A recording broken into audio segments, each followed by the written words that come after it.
ขอกราบไหว้สาบุญญาปารมีธรรมท่านอาจารย์ท่านพระครูอภิวัฒนวิกรมเจ้าอาวาสวัดปากตางเจริญผู้ดำเนินรายการเสียงธรรมแสงอรุณและรายการอู้จ่าภาษาธรรมพร้อมไปด้วยครูบาอาจารย์พระสงฆ์องค์สังฆเจ้าภิกษุสามเณรทุกรูปทุกองค์ตีต้านได้เปิดวิทยุฮับฟังอยู่ต่างวัดต่างวาด้วยความเคารพอย่างสูงสุดยิ่งครับผมขอแสดงความนับถือสวัสดีลุงแนน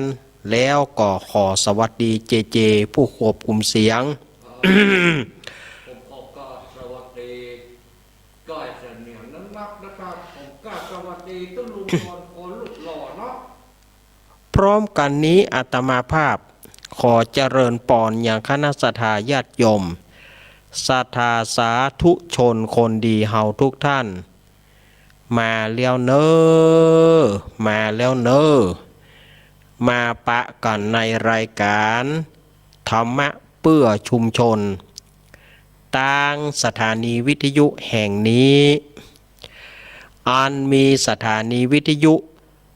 104.50 เมกะเฮิรตซ์วัดฝายหินตำบลสุเทพอำเภอเมืองจังหวัดเชียงใหม่เป็นสถานีแม่ข่ายทัดนั้นมาก็สถานีวิทยุขอบคุณเจ้าอาวาสวัดฝ่ายดินแดงกำเดียวขอเวลากำเดียวก่อนมันจะไปทางหน้ามันไปบ่ได้ละฮะ โอ้สถานีเพิ่นแล้วบอกขอบคุณก็กำเดียวเปิ้นจะลวดถ้าหนอกำเดียวก่อนขอให้มันได้ไปกำเดียวก็เปิ้นจะเรียงลำดับอยู่เนี่ย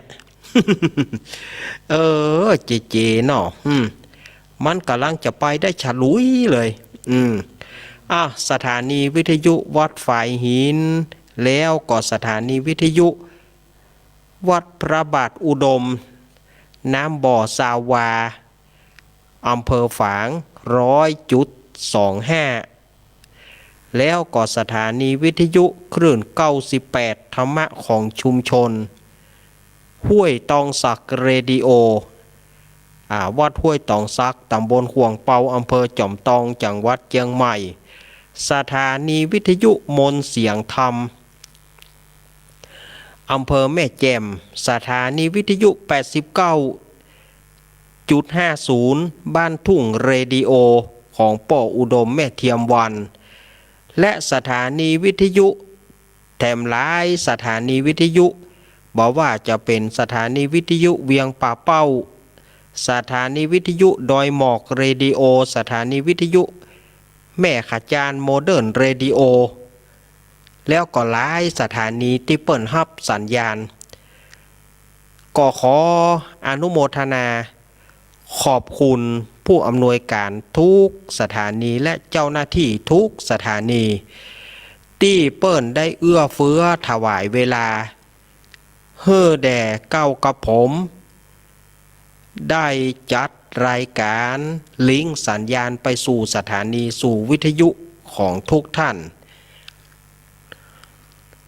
รายการนี้ก็มีตนตัวเก้ากับผมอาตมาภาพสามเณรรักปัญโยนันท์วัดสันเหมืองตำบลหนองล่องอำเภอเวียงหนองล่องจังหวัดละปูนเป็นผู้ดำเนินรายการมาปะกันวันนี้แล้วเพื่อบ่ให้กลาดแกล้วเสียเวลาเจิญจวนคณะสัตยาติโยมได้ไหว้พระและสวดมนต์เพื่อขจัดโรคโควิดเพื่อขจัดโรคหายบ่ให้ได้ก้ำก่ายมายังแผ่นดินแดนล้านนาของเฮาและประเทศสยามประเทศไทยของเฮาให้ปราศจากโรคภัยเหล่านี้ไปปุณะนอก สุดขอบฟ้าจักรวาลปุ่นเนอร์ต่อไปเฮาไหว้พระก่อนแล้วก็มาอู้มาจ่ากันเรื่องอื่นๆเนาะวันนี้ก็ศรัทธาญาติโยมจะเกียมน้ำมนต์โดยก็ได้เนอะอาตมาจะสวดโพชฌงคปริตแล้วก็สวดสืบจตาเนาะเพื่อให้ขจัดปัดเป่าโรคหายโรคขาดบ่ให้ได้มายังเมืองเหนือล้านนาของเฮาต่อไปไหว้พระโดยกันก่อนเนอกราบหนึ่ง กราบสอง กราบสามอะระหังสัมมาสัมพุทโธภะคะวาพุทธังภะคะวันตังอภิวาเทมิสวากาโตภะคะวะตาธัมโมธัมมังนะมัสสามิสุปฏิปันโนภะคะวะโตสาวกสังโฆสังฆังนะมามิ ต่อไปเราจะสวดมนต์ด้วยกันกรรมเนาะนะโมตัสสะภะคะวะโตอะระหะโตสัมมาสัมพุทธัสสะนะโมตัสสะภะคะวะโตอะระหะโตสัมมาสัมพุทธัสสะนะโมตัสสะภะคะวะโตอะระหะโตสัมมาสัมพุทธัสสะ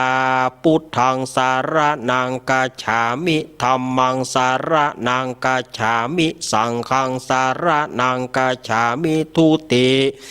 ยัมปิพุทธังสารนังกัจฉามิทุติยัมปิธัมมังสารนังกัจฉามิทุติยัมปิสังฆังสารนังกัจฉามิตาติยัมปิพุทธัง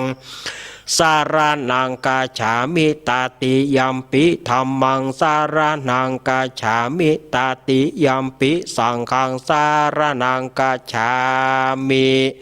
อิติปิโสภะคะวะอะระหังสัมมาสัมพุทโธวิชาจารณะสัมปันโนสุขโตโรกาวิโตอนุตตโรปุริสาธัมมาสารถิสัทธาเตวามนุสานังพุทโธภาคาวาติสวากาโตภาคาวาตาธัมโมสันทิทิโกอาการิโกเอหิปัสสิโกโอปานายิโกปัจจตัง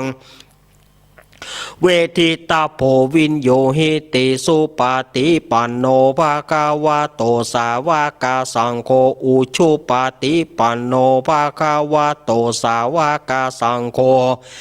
ยายาปฏิปันโนภะคะวะโตสาวกสังโฆสามิจิปฏิปันโนภะคะวะโตสาวกสังโฆญาติทังจตาลิปุริสายุขานิอาทา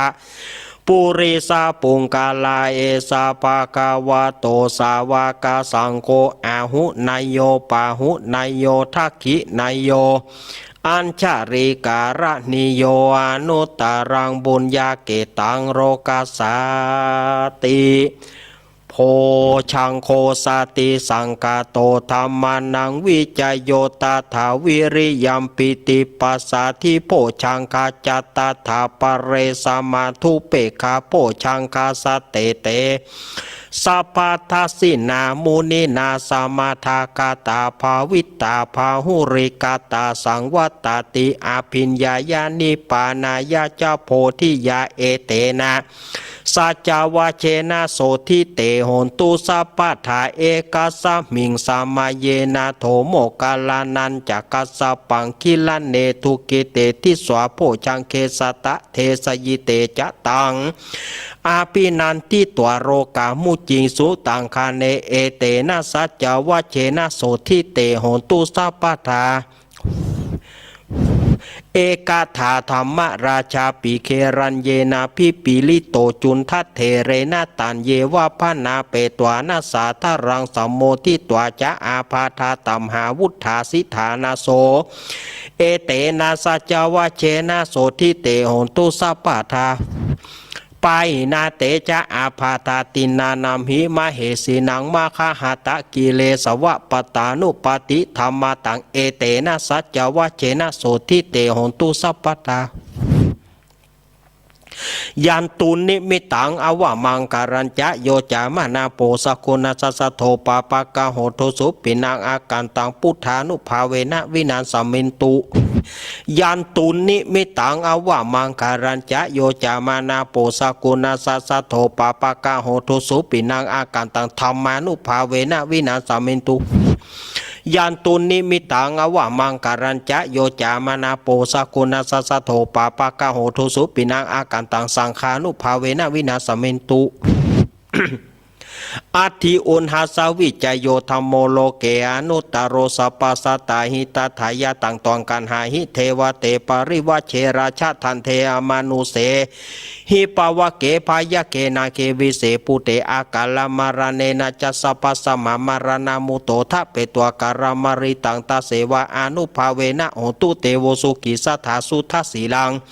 สมาทายะธรรมังสุจาริถังจเลตัสเสวะอนุภาเวนะโหตุเตโวสุกิสัทธาลิกิตังกินจิตังปูชังธรนังวัจานังกรุงปริสังเทสนังสุตวตัสสายุปวัตติ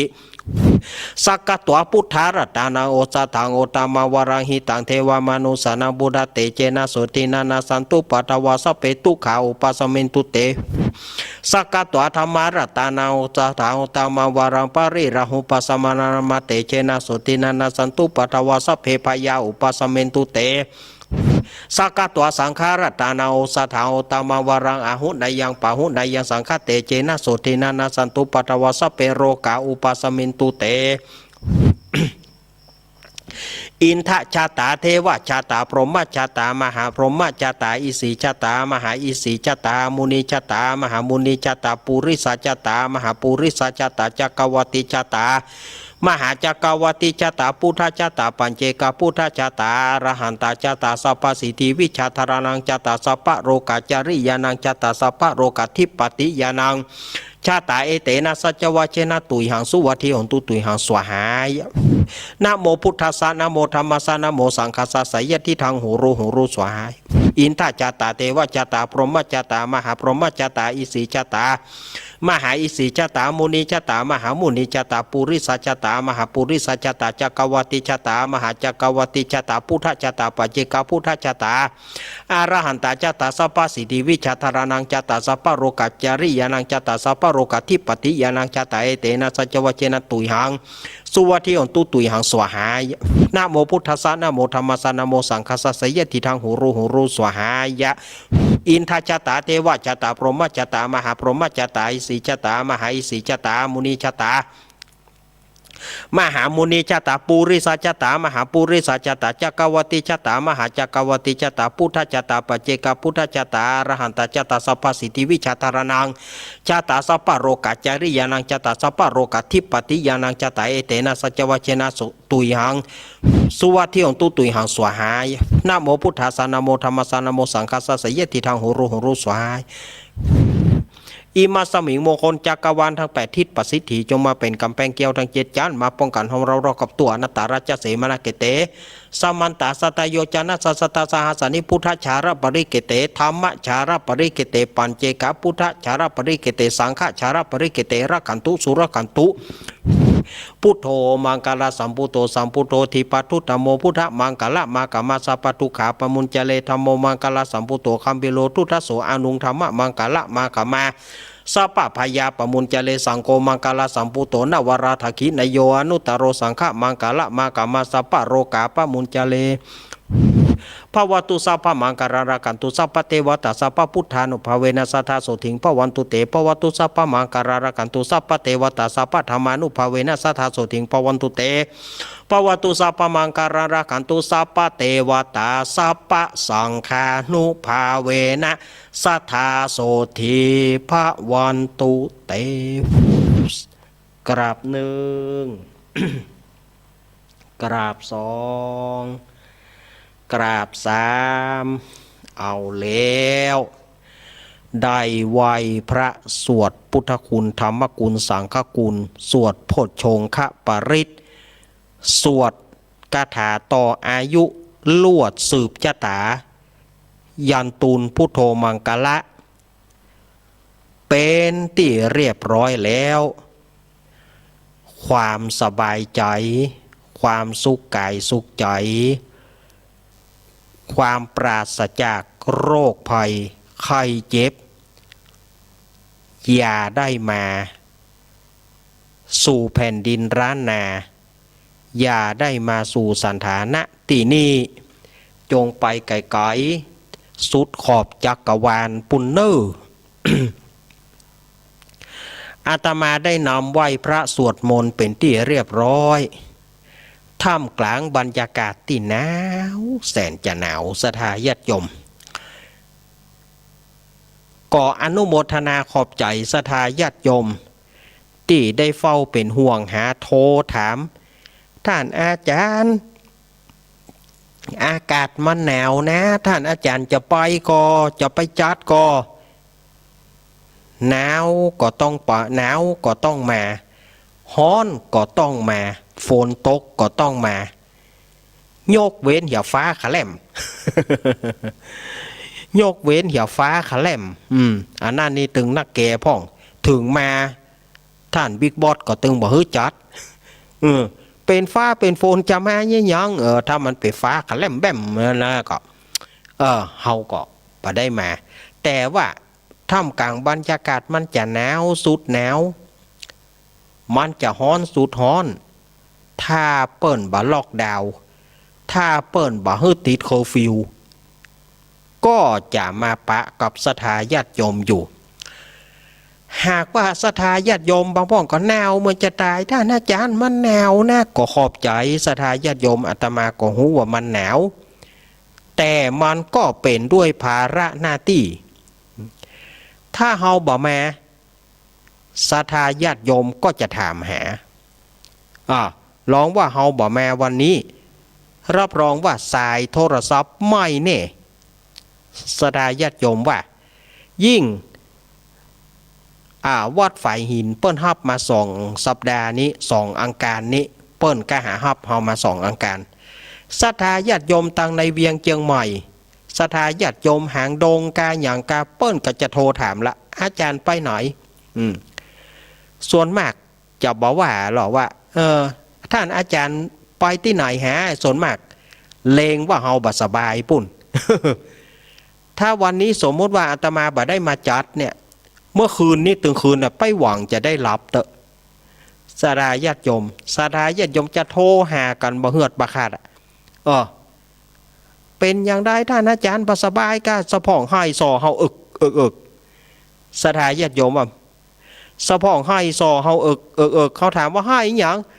ลูกเน้นเป็นนักเต็มที่ สะพ้องก็ล่ำเรือไปนี่บาทามใต้บาทามเหนือนี่โจ้โลกเข้ามาเอาว่าจะได้นี่ให้ถามว่าให้หยังกอาจารย์บ่มาจัดรายการป่วยนักเต็มที่ก้าวว่าโอ้เจ้าเฮ้ย โอ้พันถึงเหนื่อยนะแกน่ะเนาะ มาปะก่อนวันนี้เป็นวันอังคารที่12 มกราคมพุทธศักราช2564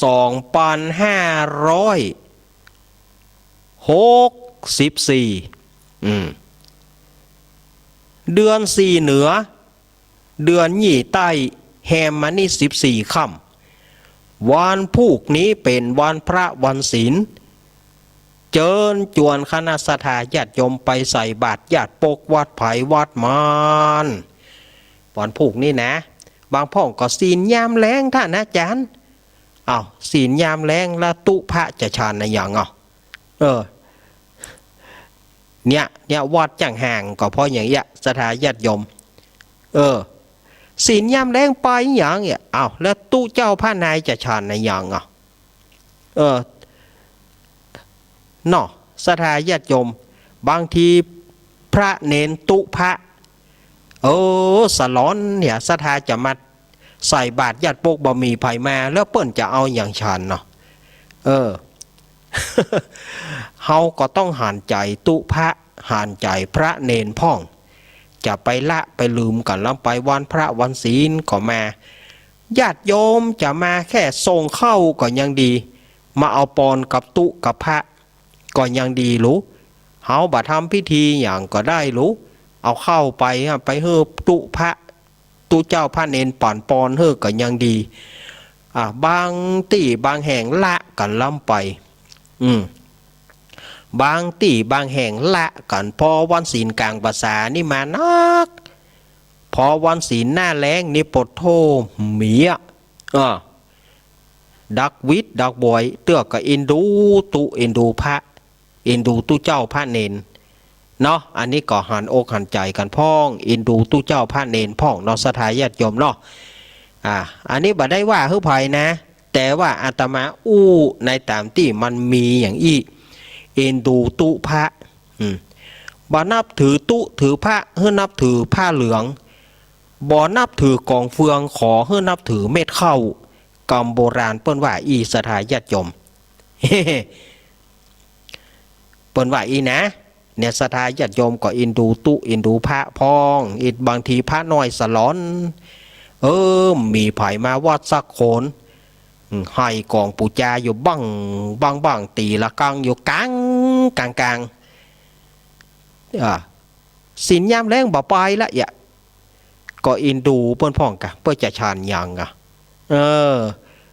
กะตุพระบ่เฝ้าวัดก็ว่าตุโนตุเขาพระเขาเนนเขาบ่เฝ้าวัดเฝ้าวาแฮะก็บางทีตัวบ่บำรุงอุปถัมภ์อุปถากเปิ้นล่อเปิ้งมันไปอยู่หูเป็นอย่างเฮาก็อยู่กะ เนาะเนี่ยบางทีก็ต้องปั่นใจกันพ่องเอ็นดูตุเอ็นดูพระพ่องเนาะด้วยความปรารถนาดีจากอาตมาภาพนี่ในวันที่7ที่ผ่านมาก็ต้องขออนุโมทนาขอบคุณศรัทธาญาติโยมที่ไปร่วมผ้าป่าสามัคคีกับโยมปี่พิสมัยบ้านดอนตันอำเภอแม่ริมจังหวัดเชียงใหม่ศรัทธาญาติโยมก็ปากันไปวันนั้นอาตมาก็ไปโชเฟอร์แล้วก็คนติดตามแล้วก็เจไปตัววันนั้นแล้วก็ท่านบิ๊กบอสของเฮาก็ไปหลวงลุงชัยวัฒน์ก็ไปหลวงพ่อสุเมธก็ไปหลวงพ่อนิพนธ์เปิ้นลูกจากพระธาตุดอยสะเก็ดบ่หลวงพ่อนิพนธ์เปิ้นก็ไปหลวงพ่อพระท่านพระครูวรธรรมนาถก็ไปพระสงฆ์องค์เจ้าและตลอดจนถึงศรัทธาญาติโยมทั้งหลายก็ไปร่วมกินร่วมทานกันโดยกองคาราวานของวัดฝายหินเปิ้นก็ได้ยกเอากองคาราวานถ่ายทอดปีนานคำมูลลูกเนนตะวันท่านอาจารย์สมัครท่านอาจารย์ทวัฒน์วัดเจ็ดยอดเปิดมาเป็นพิธีกรตัวโยมปี่พิสมัยแล้วก็ได้โต้วาทีกันได้ถามปัญหาธรรมะถามปัญหาต่างๆม่วนอกม่วนใจเนาะสดายญาติโยมอาตมาก็ขออนุโมทนาขอบคุณอนุโมทนาขอบใจศรัทธาญาติโยมอนุโมทนาขอบคุณครูบาอาจารย์อนุโมทนาขอบใจศรัทธาญาติโยมที่ไปร่วมกินร่วมทานกันเนาะเอาไว้เฮ้อโรคโควิดโคเหลือนี่มันสว่างไปก่อนถ้าโรคโควิดโคเหลือนี่มันสว่างไปเมื่อใดเปิดมีการมีงานเฮาก็ยกกองคาราวานเนาะลูกเนนเนาะครูบาอาจารย์วัดฝายหินเนาะถ้าหากว่ามันโควิดโคเหลือมันบ่มีแล้วบ่เฮาเปิดมีการมีงานแถมกำเฮาก็ยกคาราวานไปถ่ายทอดไปโต้ปัญหาทำกันแถมม่วนนะม่วนนะ ม่วนนะเนาะ มาปะก่อนวันนี้อาตมาภาพก็จะได้น้อมนำพระสัทธรรมเทศนาปื้นบ้านปื้นเมืองอาตมาจะได้นำเอาพระสัทธรรมเทศนาปื้นบ้านปื้นเมืองในเรื่องเศรษฐีขายเฮือนมาเล่าให้ศรัทธาญาติโยมบางท่านบางคนก็เคยได้ฟังละ แต่บางท่านบางคนก็บ่เคยได้ฟังเตื้อท่านที่ได้ฟังก็เสริมสติปัญญาท่านไปแหมท่านที่บ่ได้ฟังก็จะได้หูว่าความเป็นมาอย่างใดคำว่าเศรษฐีไขเหือนศรัทธาญาติโยมวันนี้อาตมาก็จะได้เทศน์แล้วก็เล่าให้ศรัทธาญาติโยมได้ฟังกันแล้วก็จะมีสิ่งละอันพันละน้อยเสร็จแล้วก็จะมีสิ่งละอันพันละน้อยมาเล่าให้ศรัทธาญาติโยมได้ฟังกันโดย่ำตาเนี่ยเจรับละฮะมันบ่ช่วยเหลือกันนี่นะเขาว่าอย่างดักวิดอีกรับไป รับก็รับไปเถอะเจ อู้ไปอู้มาเปว่าเฮากล่อมตึงวานนี่เปว่าเฮามานั่งนี่เปว่าเฮากล่อมเจนอนได้ ว่ากล่อมนางนอนเปว่ากล่อมเจนอนสดายญาติโยมอู้เปามารับคำโต๊ะเอาตามใจเถอะเจพอวิทยุโดยวิทยุดับก่อนั่งรับก็มีว่าสถานญาติโยมมีที่ไหนนั่งรับเนี่ย สถานญาติโยมเป็นอย่างเนาะเฮาก็อย่านั่งอู้คนเดียวเนี่ยนะโนบารับอย่าได้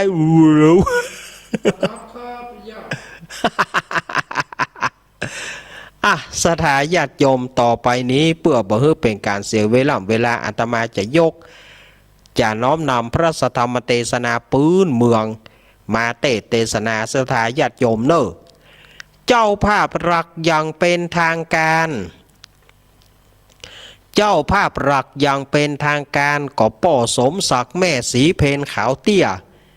บ้านท่าช้างตำบลหนองล่องอำเภอเวียงหนองล่องจังหวัดละปูนขอปู่จาการทำการเทศเพื่อจะตานไปหาจิตตะดวงวิญญาณของป่ออุ้ยน้อยปานแม่อุ้ยเงินจินาอิส่วนหนึ่งจะตานไปหาป่อสีแม่สอนขาวเตี้ยที่ได้ล่วงลับดับขันไปแถมปุ้นแถมส่วนหนึ่งจะตานไปหาป่ออุ้ยเกี้ยวแม่อุ้ยอินเชื้อวงและป่ออุ้ยสุกแม่อุ้ยทาจินาอิอันนี้ของแม่เพนเนอร์ป่อสมศักดิ์แม่สีเพนสะพานบุญของอาตมาเปิ้นเป็นสะพานบุญของอาตมาอนุโมทนาสะพานบุญของอาตมาเนอร์เปิ้นก็เป็นเจ้าภาพหลักอย่างเป็นทางการแล้วก็ติดตามรามตัวยไปด้วยนายอเนกนางจินตนาพรน้องปลายฝนชัยกาวินอันนี้ลูกบ่าวของแม่เพนเนอร์แล้วก็ท่านผู้กองพรศักดิ์คุณนายประนอมพรหมสุวรรณดีอำเภอสันทรายจังหวัดเชียงใหม่นี้เปิ้ลก็ ขอเป็นเจ้าภาพการเตะตัวยผู้ท่านผู้กองพรศักดิ์ก็จะตานไปหาจิตตะดวงวิญญาณของป้อสอนชัยแล้วก็ป้ออุ้ยคำแม่อุ้ยทาชัยกาวินผู้ร่วงรับดับขันไปอนุโมทนาเนอะป้อเมืองเกี้ยวแม่มาลีนางสาวสายฝนกันทาส้มบ้านทุ่งโป่งตำบลเหล่ายาวอำเภอบ้านโฮงจังหวัดละปูนก็โยมป้อโยมแม่ของอาตมาเนี่ยเปิ้นก็ขอปู่จากันเทศเนอะป้อแม่ก็ปู่จากันเทศเพื่อจะอุทิศบุญไปหาจิตตะดวงวิญญาณของป้ออุ้ยปวงแม่อุ้ยแสงดานางสาวสุทิศกันทาส้มถวายตานไปหาตุเจ้าซักที่ได้ล่วงลับดับขันไปจัดแถมปุ้นแถมส่วนหนึ่งจะตานไปหาป้ออุ้ยหวานแม่อุ้ยขันสมชายตานไปหาจิตตะดวงวิญญาณของแม่เผยแม่พานป้อลัดป้อเลื่อนป้อเกาโลโลอันนี้เสี่ยงแล้วเนอะ แล้วก็เจ้ากรรมนายเวรพ่อเกิดแม่เกิดปู่แทนญาติแทนทั้งหลายอายมพ่อโยมแม่ลูกเนนประกาศเฮละเนอแล้วก็มีแม่อุ้ยสุกเกี้ยวสอนศรีนุสรศรีราพรศรีเตี้ยตะกี้เปิ้นก็ฝากปัจจัยแม่เพนมาเพื่อจะปูจากันเตศอาตมาภาพ1 ซองแล้วก็ถวายกันเตศหลวงลุงชัยวัดหรือว่าหลวงลุงนัน1 ซองสำหรับการเตศของหลวงลุงนันนะก็วันศุกร์เนอะวันศุกร์เพราะว่าอาตมาจะขึ้นไปจัดบนวัดพระธาตุดอยน้อยจะไปจัดไปแบ่งเบาภาระไปช่วยหลวงลุงก็เลยวันนั้นก็จะเอากันเตศของแม่อุ้ยสุกเกี้ยวไปถวายเปิ้นเนาะเปิ้นก็จะตานไปตามเดิมเนอะแม่อุ้ยสุกเกี้ยวนะส่วนหนึ่งจะตานไปหาป่อประดิษฐ์หรือว่าป่อดีสอนศรีนุสรตานไปหานายถวินหรือว่านายสมาน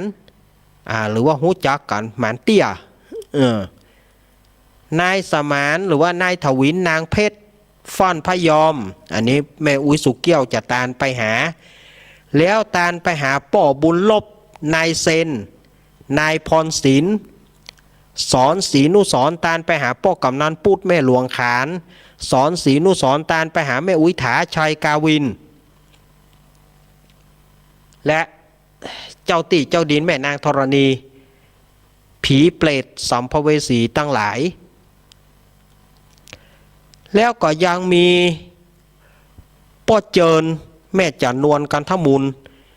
บ้านเวียงหนองล่อง อันนี้เปิ้นก็ฮาบการเตศมาแถมตะกี้แม่อุ้ยสุกเกี้ยวเปิ้นถวายแถม1 ซองเป็นจำนวนปัจจัย100 บาทเนอะสำหรับที่อาตมานะเปิ้นห่วมปัจจัยการเตศเติมการเตศมาแถม100 บาทเนอะแม่อุ้ยสุกเกี้ยวแล้วก็ป้อเจิญแม่จันนวลนี่ก็เปิ้นห่วมขอปูจาการเตศเป็นน้ำบ่อจืมทรายเติมไปแถม50 บาทก่ออุทิศบุญกุศลไปหาป่อตาป่อจันป่อตาป่อทอมป่อทองป่อไอปุดป่อหลวงเปงแม่หลวงเกียงคำนางนัชชาและสัมภเวสีป่อเกิดแม่เกิดปู่แทนย่าแทนเจ้ากรรมนายเวรสัมภเวสีผีเปรตตั้งหลายตานไปหาญาติตั้งหลายอันนี้ก็ได้ฮับแล้วเนอพอเจิญแม่จันนวลเนอแล้วก็ยังติดตามรามตัวไปด้วยแม่แก้วของรัฐบ้านเวียงหนองล่องเนอเพราะว่าแม่แก้วของรัฐในสันเมืองก็มีเนาะแม่แก้วของรัฐนี่อยู่บ้านเวียงหนองล่องก็ขอถวายปัจจัยปูจากันเตศแถม40 บาทเพื่อจะอุทิศไปหาญาติพี่น้องตานไปหาผีเปรตสัมภเวสีป่อเกิดไม่เกิดปู่แทนย่าแทนเจ้ากรรมนายเวรเทวุฒิเทวดาแม่นางธรณีเจ้าตี้ครบถ้วนขบวนความเนี่ยวันนั้นก็อุ้ยอวนเด้อเนอะที่ได้ฝากปัจจัยกับอาตมาแล้วก็หลายท่านที่ฝากปัจจัยปูจากันเตศแม่สีทรเปรมจิตอันนี้ก็หนองบัวอำเภอชัยปราการนี่เปิ้นก็ห่วมกันเตศกับอาตมาวันนั้นบ่ได้ประกาศชื่อพุทธกรรมแม่สีทรนี่ก็ขออุทิศบุญไปหาฝูงญาติกาตั้งหลายที่ได้ล่วงลับรับขันไปเทวบุตรเทวดาพ่อเกิดไม่เกิดปู่แทนย่าแทนเจ้ากรรมนายเวรเอาละบ่ ครบถ้วนขบวนความนอกนั้นก็เจ้าภาพรวมทั้งหมดอาตมาจะได้น้อมนำพระสัทธรรมเทศนามาเทศมาเล่าสทาญาติโยมเนาะเอาละบ่อาตมาจะเริ่มใส่ระบำทำนองก่อนเนอ นะโมตัสสะภะคะวะโตอะระหะโตสัมมาสัมพุทธัสสะสาธะโวฟังราโสตุ จนาสัพปุริสะตังหลายตั้งยิ่งใจมวลหมู่อันเข้ามานั่งอยู่หลายหลามฮับศีลงาม85เปื่ออยู่ท่าฟังธรรมในกาลาค่ำคืนนี้เราก็หากได้ไม่มีสถาจุผู้จุโคนนะดังที่อัตมาภาพได้เล่าว่าได้บอกชื่อเสียงเรียงนามเป็นที่เรียบร้อยพร้อมไปโดยลูกเต่าเหล่าหลานนะก็ได้ปากันสะโรงโคงควายโต๊กแต่งพร้อมนำมาอย่างจตุปัจจัยไตยธรรมมวลฝูงนี้เพื่อจักแม้ปูจาพระสัทธรรมเตสนานิมนต์ตนตัวอาตมาภาพมาเป็นองค์เตสนาบัดนี้นาก็หากใครเป็นการบัวระมวลปริปุณนังสำเร็จการไปแล้วเพื่อจักแม่อุทิศนาบุญส่วนกุศลละมวลฝูงนี้ไปหาปิตตามารดาพ่อแม่ต้องเท่าแก่สัมพันธวงศาญาติกาญาติมิตรพี่น้องเปื้อนป้องสหายเจ็ดเจนขากูลเป็นเก้าเจนขากูลเป็นแดนนะแสนเจนขากูลเป็นขนาดบางพ่องจะตานไปหาเทวบุตรเทวดาพ่อเกิดแม่เกิดปู่แทนญาติแทนเจ้ากรรมนายเวรสัมภเวสีผีเปรตที่เขาบ่ได้เมียลูกเต้าเล่าหลานก็บ่ตานหือแม้นว่าพี่น้องต่างใดก็บ่มีภัยตานหือบวนบรรดาผีบ่มีญาติตั้งหลายขอพระนาบุญส่วนกุศลที่เจ้าเงามูลรัศธาตั้งหลายได้อุทิศนาบุญส่วนกุศลมวลฝูงนี้จงไปรอดไปถึงยังเขาเจ้าให้ได้ฮับซึ่งพระนาบุญส่วนกุศลฮับของกินของทานได้กินได้บริโภคแล้วก็ขออานาเจิญเอาจิตะดวงวิญญาณเอาตนเอาตัวขึ้นสู่สวงสวรรค์จันทร์ฟ้าบุญสมปานท่านแก่กาจงได้ถึงอมตะมหาเนราปานเวียงแก้วปูนเตอเอาแล้วศรัทธาญาติโยมต่างหลายอาตมาภาพได้ใส่ระบำทำนองไปเป็นที่เรียบร้อยต่อไปอาตมาภาพก็จะได้มาเล่าให้ศรัทธาญาติโยมได้ฟังกันอันนี้ก็เป็นพระอานนท์นะ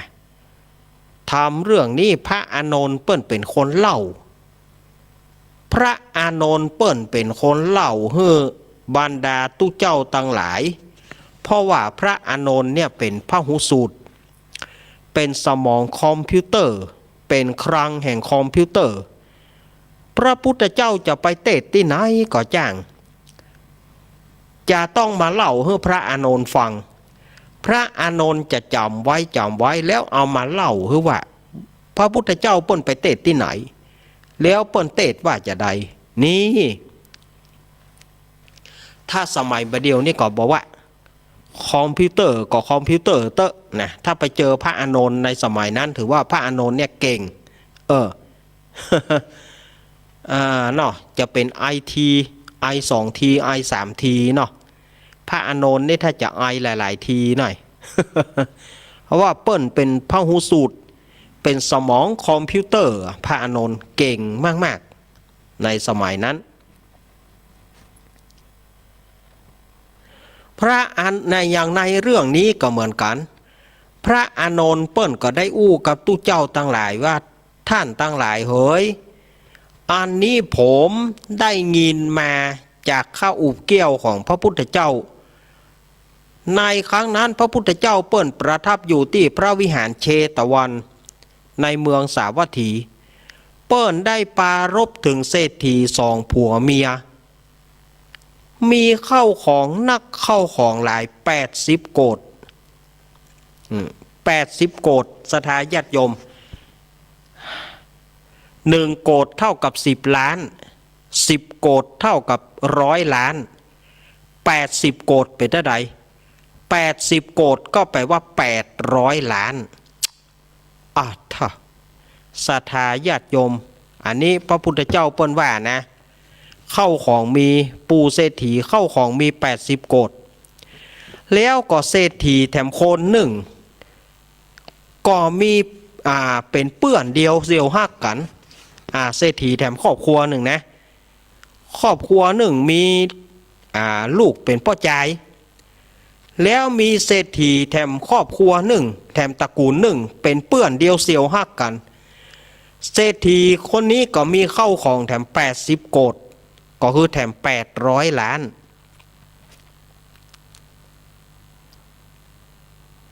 เศรษฐีคนหนึ่งมีลูกพ่อใจเศรษฐีครอบครัวหนึ่งมีลูกพ่อใจเศรษฐีครอบครัวหนึ่งมีลูกไม่หญิงตามความจริงนั้นเศรษฐีถึง2คนเนี่ยได้สัญญากันแล้วว่าลูกไผ่เป็นไม่หญิงลูกไผ่เป็นพ่อใจถ้าเป็นพ่อใจเหมือนกันก็จะเฮือเป็นเปื้อนฮักเป็นเปื้อนสหายกันแต่ถ้าว่าตระกูลใดเป็นมีลูกเป็นพ่อใจคนตระกูลใดเป็นมีลูกเป็นไม่หญิงคนก็จะมั่นไว้แล้วจะเฮือแต่งงานกันในเมื่ออายุใหญ่แล้วเมื่อจำเริญขึ้นใหญ่แล้วดูที่นี่ก็เป็นดังเป้าประสงค์ของเศรษฐีสองตระกูลเศรษฐีสองสหายนี่นะครอบครัวหนึ่งเศรษฐีคนหนึ่งก็ได้ลูกเป็นพ่อใจเศรษฐีแหมคนหนึ่งได้ลูกเป็นแม่หญิงก็เลยมั่นกันไว้เลยพอเกิดมาถามกันโอ้เปื้อนโทรศัพท์ไปหากันหรอไลน์ไปหากันหรอไลน์ไปหากันว่าได้เนาะเปื้อนมีลูกเป็นใจก็ยิงเฮาเป็นใจแล้วเปื้อนเหรอเฮาเป็นยิงเนี่ยเศรษฐี2คนก็นัดปะกันที่บ้านเซียวเนอะเดี๋ยวเขาจะไปฮะนะก็เลยไปถึงก็ไปหารใจลูกคนหนึ่งเป็นใจคนหนึ่งเป็นไม่ยิงก็เลยมั่นไว้เลยเศรษฐี2คนนี่มั่นกันไว้เนื้อคู่กันแล้วไม่แคล้วขาดกันบุพเพอารวาส บุพเพอารวาสบ่ฮื้อได้ไปทางใดละมั่นกันไว้ใหญ่มาจะฮื้อแต่งงานกันมั่นกันด้วยทองเท่าไหร่ทองน้ำหนัก100 บาทศรัทธาญาติโยมว่าตู้เส้นเท่าใดล้ำเหลือสร้อยคอน้ำหนัก100 บาทดูเอามั่นไว้เลยคนได้ผิดสัญญาคอปุดหวาน คนใดเอายกลูกคือผายคนใดคนหนึ่งที่อื่นคอปุดมาถ้าได้ตักกันแหมหวานทีนี้พอลูกเศรษฐีเนี่ยจำเริญขึ้นใหญ่อายุได้16ถึงกู้พ่อแม่ก็จัดการแต่งงานเฮ้ออย่างยิ่งใหญ่ไพศาล สุมาเนอะจัดการแต่งงานเฮ้อเจิญแขกหมดบ้านสามเณรหลวงพ่อไปหมดจัดการแต่งงานยิ่งใหญ่ไพศาลมีวงดนตรีเอาประชันกันก็2ตระกูลเนี่ย ตระกูลละ5 วงดนตรีนัดกันเอาวงดนตรีตระกูลละ5 วงปดวงดนตรี10 วงสดายญาติโยมว่าเขาจะเล่นกันยังได้มั้งเหรอลู่เวทีกันกามเหรอก็เงินมีนักนี่บ่เดือดร้อนกินกูข้าปลาบกูกำเอามาเลี้ยงกันเสร็จจากการแต่งงานแล้วเศรษฐีฝ่ายพ่อเท่าเศรษฐีฝ่ายพ่อใจก็กึดไปว่าโอ้พ่อเท่าแต่ก่อนนี้หัวห้องกันเสียวหรอเอาเข้าก็เป็นพ่อเท่าเนี่ยถ้าภาษาอีสานพ่อห้องว่าอย่างพ่อดองแม่ดองถ้าภาษาอีสานเปิ้นเอิ้นว่าพ่อดองแม่ดองแต่บ้านเฮาห้องว่าพ่อเท่าแม่เท่าก็เลยว่าพ่อเท่าบาเดียวนี่นะเฮาตึง2ก็เท่าแล้วเนาะอายุก่อนนักละจะตายวันใดตายวันนี้ตายวันพุธก็บ่ฮู้ฉะนั้นเฮาเอาเข้าของเนี่ยมาหอมกันยกข้าก็จะยกเอาเข้าของข้าเนี่ยเอามาหอมกับเข้าของพ่อเท่าเกี่ยวแหวนเงินทองมดให้นาสาโทให้นาปะตังข้าจะเอามาหอมพ่อเท่าเอามาอยู่นี่เป็นทองแผ่นเดียวกันว่านฉะนั้นเศรษฐี2 ตระกูลก็เอาเข้าของมาหอมกันตะกี้อาตมาว่า80 โกฏ800 ล้านตอนนี้80 โกฏบวก80 โกฏเท่าไหร่1,600 ล้านโอ้โหอะไรจะขนาดนั้นเนาะ1,600 ล้านเป็น160 โกฏ160 โกฏก็เท่า1,600 ล้านดูโอ้มันบ่เป็นอภิมหาเศรษฐีวะฮะเนาะมีเงินแตะมีเงินว่าทีนี้ก็ตังพ่อเท่าแม่เท่าก็เตเอาหลองเข้ามาแปลงแฝด2 หลังเอาเฮือนมาแปลงแฝด2 หลังพ่อแม่อยู่หลังหนึ่งลูก2 คนอยู่หลังหนึ่งแปลงแฝดติดกันเลยแปลงติดกันแปลงบ้านแฝดติดกันให้หน้าปะตังเอามาหอมกัน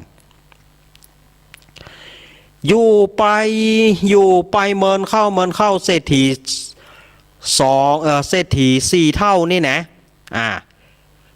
เศรษฐี4 เท่านี่ก็ปากันตายแหละเพราะว่าอายุนักละตายฝ่ายป่อก็ตายฝ่ายป่อเมียแม่เมียก็ตายเมื่อป่อแม่ตายหมดแล้วเศรษฐีผู้เป็นลูกก็ฮับมรดกไปเต็มแล้วก็อยู่กัน2 คนผัวเมียที่แรกก็บ่มีอย่างศรัทธาญาติโยมก็ฮักกันปู่เศรษฐีก็กลัวบาปกลัวกรรมบ่เคยกินเหล้าบ่เคยเมายาบ่เคยจะเกเรเกเสเป็นคนดีมาฝ่ายพ่อใจก็เป็นคนดีฝ่ายไม่ยิงก็เป็นคนดีนับถือน้ำใจกันและกันกำใดป่อมันแม่มันหวานหูกำว่ามึงว่ากูบ่เคยมาถูกบ่เคยที่ว่าจะพิษหูกันซะเตื้อมีอยู่วันหนึ่งปู่เศรษฐีนี่ก็มีใจเข้าไปเอี่ยวเจ๊ระวังโต๊ะเก้าอี้ฮะเนอะกระงับไปล้างหน้าก่อนไปเงากระงับฮะอะไรจะโต๊ะเก้าอี้หาหอมล้างหน้าล้างตาก่อนไปจะตื่นก็บ่ตื่นบ่เล่าเรื่องนั้นนะจะตื่นก็บ่ตื่นบ่เล่าเรื่องให้ฟังนะ ที่นี่วันหนึ่งปู่เศรษฐีโอ้ยเฮาว่าเนาะวันหนึ่งปู่เศรษฐีนะก็อยากจะไปเอี่ยวตามบ้านตามจองกันเนาะก็เลยเตียวเอี่ยววันนั้นก็ไปปะใส่นักเลงสุรานักเลงสุราหรือว่าขี้เหล้าบ้านเฮาว่าขี้เหล้าเฮาอู้ง่ายๆก่อนนักเลงสุราหมู่นักเลงสุราหรือว่าหมู่ขี้เหล้าตั้งหลายก็ป้ากันกินเหล้าเมายากัน เต้นแห้งเต้นกากันเราจ๋า เราจ๋าไม่มีใครที่จะซื่อสัตย์เหมือนเธอฉันรักเธอฉันจะแต่งงานกับเธอยิ้มหน่อยสิจ๊ะเน่เน่เน่เน่ยิ้มแล้วชื่นใจเหลือเกินเราจ๋า นี่เนาะเขาก็ป้ากันกินเหล้าโดยที่นี่เขาขานปูเศรษฐีโลกเขาก็ว่าเปื้อนเอาอย่าได้บ่ะเขาจวนปูเศรษฐีกินเหล้าถ้าอย่าดีนี่ล่ะเขาก็จ้างอู้นี่ ป่อเศรษฐีป่อเศรษฐีมานี่ก่อนเชิญครับเชิญครับเชิญเชิญป่อเศรษฐีมาหาผมเขานี่ก่อนนี่หรอป่อเศรษฐีจะไปไหนแดดฮ้อนแดดวอนว่าป่อเศรษฐีนี่ก็โอ้บอกหูจักกันอย่างหรอก็เลยเตียวเข้าไปหาเขาสู้เขายิ่งอย่างกันประเด็นนี่เกาลิ้น เกาลิ้นมันแปลว่าอย่างเกาลิ้นโอ้ยป่อเศรษฐีนี่ก็อย่ามาเฉยอันอย่ามาเฉยชาอย่ามาหัวโบราณเนี่ยแต่เห็นว่าเกาลิ้นปิ้นไปเหรอก็ปิ้นบาจ้างนะก็กินเหล้าเนี่ยมันเป็นจะได้เหล้านี่ป่อเศรษฐีบ่เคยกินคำเตื้อโอ้เฉยเกิดเป็นคนตึงเตื้อบ่เคยกินเหล้าบ่เคยเคล้านารีป่อเศรษฐีเฮ้ยมันเสียชาติเกิดหรอเขาก็จ้างอู้จ้างจ่านะ นี่อย่างใดโอ้ป่อเศรษฐีเอาสิ้นแม่เศรษฐีมานุ่งเนี่ยเตอะเสียเชิงชายหรอโอ้สูอู้อีมันก็บ่ถูกกะบ่าว่ากันอย่างว่าแต่ว่าป่อเศรษฐีเฮ้ยมันต้องโคนเฮานี่นะจะเป็นป่อใจนี่นะจะต้องกินเหล้าเป็นจะต้องเคล้านารีเป็นสุรานารีมาเป็นของกู้กันก็ป่อเศรษฐีบ่เคยกำเตื้อมานี่ป่อเลี้ยงเนาะถ้าอู้ถึงบ้านเฮานี่เขาจะบอกห้องป่อเศรษฐีบ้านเฮาจะห้องว่าป่อเลี้ยงมานี่ป่อเลี้ยงผมเขาจะสอนนี่หรอนี่ป่อเลี้ยงนี่เนี่ยเขาก็เอาจิ้นย่างกะห่อนึ่งกะลาบกาเนี่ยเขาก็เอามาอันนี้ไปถ้วยอย่างโอ้ป่อเศรษฐีอันนี้ลาบจีนนะอันนี้ลาบควายอันนี้ลาบหมูอันนี้ลาบไก่อันนี้ลูสะดอลูเมื่อแม่แล้วเอามาอย่างกินกับข้าวกะข้าวมีไหนเอาข้าวทำไมจะกับข้าวทำไมเลยกินยังไงก็นี่ไงเนี่ยเอาแก้มเหล้าเนี่ยเอากินกับเหล้าเนี่ยป่อเศรษฐีพอเนอะป่อเลี้ยงพอเนอะผมใครจะแหน่ให้พอนะเนี่ยไอตัวหนึ่งมันดุนะหรอมันเมาเต็มที่แล้วเอาเหล้าใส่กึบก็เอาจิ้นแห้งเกี๊ยวตัวไปโอ้มันต้องเกี๊ยวตัวไปกับกาบักเกี๊ยวไปได้เดี๋ยวมันขมมันคืนนี่มายมดองนี่บะขามดองนี่ของสปะนี่ถ้าหากว่าผมเขานี่มันต้องอย่างนี้ผมเขาเกิดมาเนี่ยผมบ่เสียชาติเกิดป่อเศรษฐีนี่มีเงินเป็นพันกว่าล้านเสียชาติเกิดเอาผ้าถุงเมียมานุ่งเนี่ยเตอะเหรอโอ้กอมกับผ้าถุงเมียสองกอมกับผ้าถุงเมียมันยามน้ำใจกันมันยามซักสีกันแล้วไปลูกป่อใจค่าได้ยามบ่ได้มาเห็นหรอ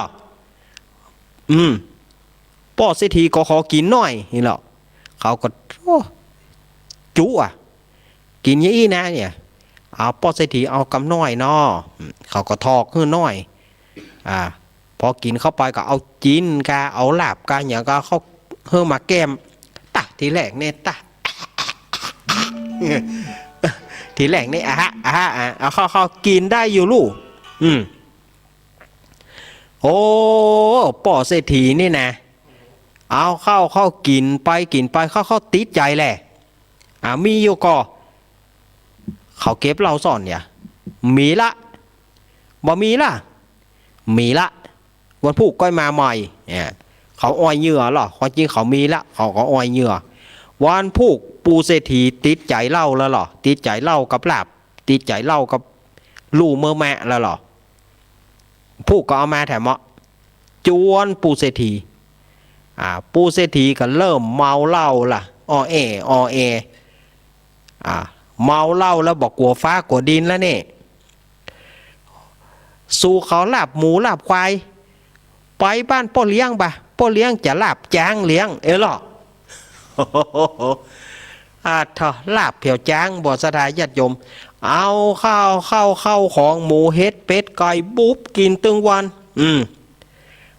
จากกินเหล้าแล้วก็เข้าบ่อนเล่นไฮโลเล่นไพ่เล่นการพนันต่างๆเอาเลี้ยวสถานญาติโยมที่นี่เมียว่าก็บ่ฟังล่ะเมียว่าสูเข้าของนี่พ่อแม่เฮาสะสมเฮือมากว่าที่พ่อแม่เฮาจะได้มาหิมไตหิมยังเปิ้นก็ไว้ฮือสูเปิ้นก็ไว้ฮือค่าเอาเป็นทองแผ่นเดียวกันสูยังบ่เก็บไว้พ่องจะไปมาปากมันเป็นเรื่องของแฮนี่แต่ก่อนแม่มัน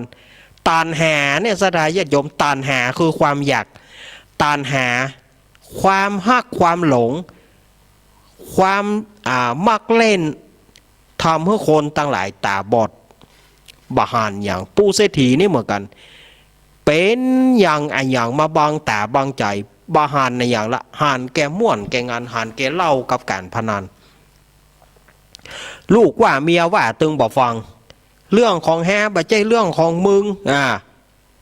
ปากว่าก็มือถึงปากว่าก็ตีนถึงสถานญาติโยมเอาเข้าของกับปันเปิ้นไปเอาเขาจุมันกินเหล้าโลกระจุมันกินเหล้าละคอจ้างคอแม่เขาจ้างเล่นมาหลอดจานจานเจ้าขอข้าวขอแกงขอแหวนทองแดงมาผูกมือน้องข้าขอช้างขอม้าให้น้องข้าขี่บาต้องขอเอาไปเลยป้อเลี้ยงใจสปอร์ตเทย่างไงหรอเพื่อสว่างมาโล่งลึงยอมบ่ฮู้เด้อนะด่าหัวเมียมันว่าเมียมาเอาไปขายเมียมันก็สู้ก็ข้าจะเอาที่ไหนไปขายก็สู้เอาปานเจ้าหมู5บาทได้ปานอย่างอันอีบูบตีเมียมันวันค่ำเมียมันปากหน้าก่อมได้จะเจ็บปูเศรษฐีก็กินเหล้าเข้าบ่อนเอาเข้าอันอย่างที่มีก็ขายบ่ขายก็ปานเปิ้นไปพ่องก็ลักไปลักจ้างลักแม้ลักงัวลักควายเพื่อแล้วพยาเข้าของเงินทองที่พ่อแม่สะสมมาให้นาป่าตังบ่มีอย่างซักอย่างสถานญาติโยมหมดลึงเนี่ยการพนันบ่ได้ทำอย่างเฮือคนร่ำคนรวยการพนันบ่ใจว่าเฮือไผได้ดีการพนันมีแต่สมกับสุดการพนันมีแต่ล่มกับจมปูเศรษฐีคนนี้เหมือนกันตันหาคือความใบ้ความบอดตันหาคือความใบ้ความบอดขายกินบุ๊บกินป้อกินโจรเข้าของต่างๆบ่มีอย่างซักอย่างเอาแล้วเมื่อบ่มีอันอย่างสักอย่างแล้วไอ้เปื้อนที่เคยกินเคยอย่างด้วยกันก็บ่พอหน้าพอตาแล้วเอาโซซัดโซเซไปขอกินขอตานไปขอพริกเกลือเฮือดังไผก็บ่ฮื้อเป็นเพียวเศรษฐีปุ่นเนี่ยป่านปอมีคนซ้ำแต่ก็มู่กินด้วยกันนั่นนะหมู่ยุฮื้อได้ใบฮื้อเสียนั่นนะเป็นเศรษฐีบัดเดี๋ยวนี้มีอย่างสักอย่างหน้าทุเรศพ่องก็คากขี้เตอร์เขาใส่พ่องก็ทมน้ำลายเขาใส่พ่องก็ตึบตีนตึบอย่างเข้าใส่ไล่หนีบ่เฮือได้เข้าบ้านเข้าจองหูคิงละกำนี่เพื่อหูคิงโอ้ยเปื่อนตั้งหลายเฮ้ยยามมีนี่ปดทอจุ่ยต่ำน้ำพริกเตียวแม่น้ำบ่มีประโยชน์อันอย่างสักอย่างไอเฮาก็หูหนวกตาบอดไอเฮาก็กล่อมกิเลสตัณหามาบังตาบังใจพ่อยังปากเปิ้นเอาโกนหม้อแกงปากเปิ้นเอาโกนหม้อแกงก็บ่ฮู้รสแกงไอ้อย่างสักอย่างเผ็ดหวานมันกิ๊กเปรี้ยวบ่ฮู้ เป็นอย่างตัวเฮาเนี่ยบ่มีละไอ้อย่างต่างๆเหลือก้าเฮือนหนึ่งหลังขายคุ้มก็ขายแง้มไปแง้มไปเหลือที่เฮือนแฝดสองหลังจำเป็นได้ขายบ่ขายก็เปิ้นไล่ออกจำเป็นได้ขายเมื่อขายแล้วก็เซลโซซัดโซเซไปขอพริกเกลือเฮือดังตำวัดพระน้อยเอาป่านเฮือยามนั้นพระพุทธเจ้าก็เลยตรัสกับพระสารีบุตรว่าดูกาสารีบุตรเฮ้ยเนี่ยพอตัวอย่างปูเศรษฐีเนี่ยแต่ก่อนนี่เคยร่ำเคยรวยไปด้วยกิเลสตัณหาการพนันเปิ้นจุเฮือได้เปิ้นใบเฮือเสียบาเดียนี่บาเหลืออย่างเลี้ยวมดสุยลุยมาขอกินขอตานกับพระน้อยพอนี่เตอะเนี่ยญาติโยมตั้งหลายการพนันมีแต่สมกับสุดการพนันมีแต่ล่มกับจมกิเลสตัณหาต่างๆถ้าไผสามารถยุดกิเลสตัณหายุดจากการพนันได้ผู้นั้นจะเป็นคนที่ประเสริฐอาตมาขอฝากข้อคิดข้อธรรมนี้ไว้มาถึงต้นนิธรรมมันก็จบลงเมื่อองค์พระสมเด็จพระสัมมาสัมพุทธเจ้าได้เทศนาธรรมผูกนี้แล้วบางพ่องที่เคยหลงผิดเคยเล่นการพนันก็เลิกเป็นอันขาดอบายมุขต่างๆล้างพ่องที่เปิ้นบ่เคยเล่นก็ได้หูก็ตาสว่างโอ้ยตาเฮาสว่างแต่สว่างว่าพระพุทธเจ้ามาโปรดปู่เศรษฐีนี่เป็นมูลเหตุแต่ยามนั้นคนตั้งหลายรวมถึงเทวบุตรเทวดาก็ได้ดวงตาหันธรรมเหมือนกันวันนี้ที่อาตมาภาพเอามาเทศนี้อาตมาภาพก็ขอให้ท่านทายาทโยมตั้งหลายได้ดวงตาหันธรรมได้มรรคผลนิพพานตามบุญสมภารที่หมู่เฮาได้กระทำไว้เนอเอาละมาถึงต้นนิธรรมมันจบเห็นแล้วอาตมาก็ขอย้างไว้ตะอีเนอ นิติตังขีญาสังวรนานาวิเศษจาห้องเหตุธรรมเทศนาเรื่องเศรษฐีขายเฮือนก็บังกรมสมเรศเดสาธุสาธุสาธุอ้าวสถาญาติโยมตั้งหลายอาตมาก็ได้เทศได้เล่าธรรมเมื่อสถาญาติโยมตั้งหลายได้ฟังแล้วนะอาตมากะว่าทีแรกว่าจะเอาธรรมข้าวมาเล่าอาตมาก็กลัวว่าอันจันอังการหน้าเนี่ยอาตมาก็บอกว่าจะได้มาจัดก่อมันเลยบอกมีความมั่นใจอาตมาเอาธรรมก้อมมาเล่าก่อนถ้าว่าจะอังการหน้ายังได้มาอยู่อาตมาก็เอาธรรมเรื่องอื่นๆมาเล่าให้สถาญาติโยมได้ฟังแถมเนาะเดี๋ยวกันเนอะสถาญาติโยมอาตมากับปอนกันเนอะยะถาวารีวหาปุราปริปุเรนติสาครัง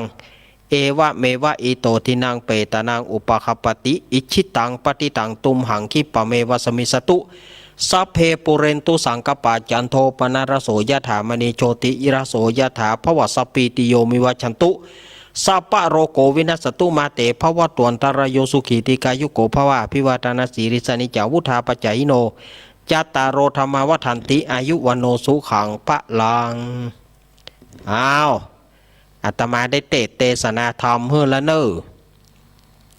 เด็กชายเจจะลูกก็เนี่ยเด็กชายเจ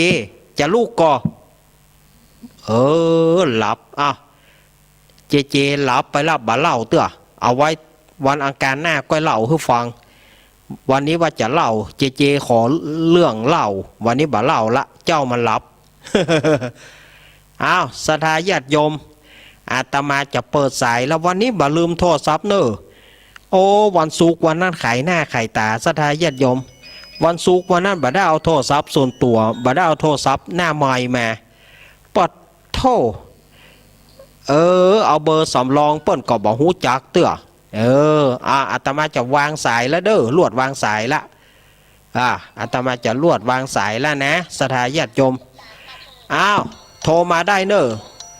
โทรมาได้ 089-214-0135 อาตมาจัด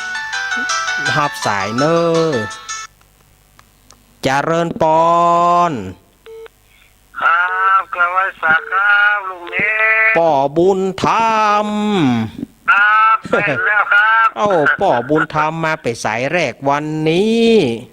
ครับเอาก่อนเพื่อนนะเนาะ นะเอาก่อนนะบ้านจะบัตานเปิ้นนะ แม่เนาะก็เลยคติสอนใจจ้าดีเนาะ น่ากะเนี่ยอยู่ดีๆผมว่าดีอ่ะ แม่นแล้ว อยู่ดีๆกับ ถ้า ไป คุ นู่ ณ น ได้หลงไปก็ถึงนักเจ๊แท้น่ะเนาะบ่เรืออย่างแท้น่ะเนาะ น่าบะเรืออย่างแน่เนี่ยหลงไปหน่อยเดียว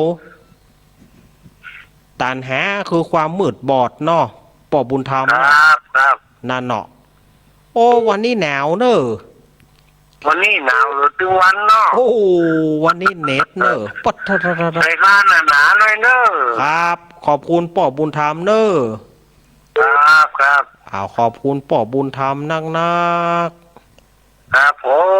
ม เป็น กระไว้สักครั ๆค บ รับเป็นกำลังใจป่อบุญธรรมป่อบุญธรรม ครับผมก็ คำฟัน เป็นกำลังใจให้ลุงเบนเนอะ ครับ ขอบคุณป่อบุญธรรมเนอะ